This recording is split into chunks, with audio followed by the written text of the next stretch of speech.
And this is a question for a lot of people, Christians and non-Christians alike, atheists, agnostics, and believers. Why was the Bible translated? Why couldn't it just stay in its original form? Why was this translation necessary for the development of the church? They wanted the plowboy to be able to read the Bible and know it as well as the priests. And so that was their motivation, is that they're like, public education for literacy in these areas was largely because they just wanted people to read the Bible. But that was a big motivation behind Luther, was he's like, I'm going to translate this thing into German.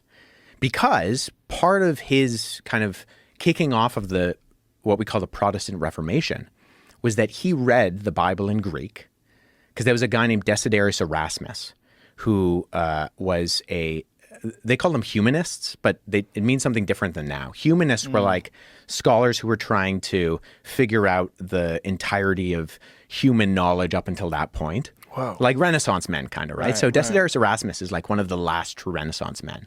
But he was compiling, and he produced the first printed edition of the Greek New Testament.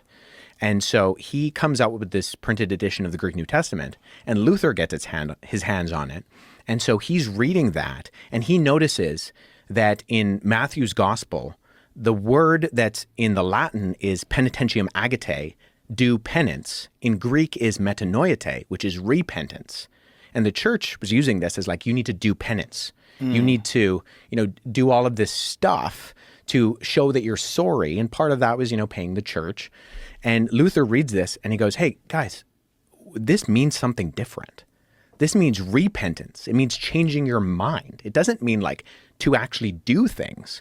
And so part of his motivation is like the Latin isn't reflecting, at least at the point that Latin had developed in that day. Like maybe when Jerome translates the Latin Vulgate back in the 4th century, and it's called the Vulgate because Vulgata means like regular. Like you think of vulgar, right? It's just the regular people language. Part of the reason was that in the 4th century, very few people were reading Greek. They were reading Latin. And so they're like, hey, Jerome, you need to produce a Bible in Latin because nobody can read the Bible anymore. And so he produces the Latin Vulgate. And ironically, by the time you get to Luther, 1,000 years later, no one can read Latin. And they're all using the Vulgate. Wow, that is fascinating.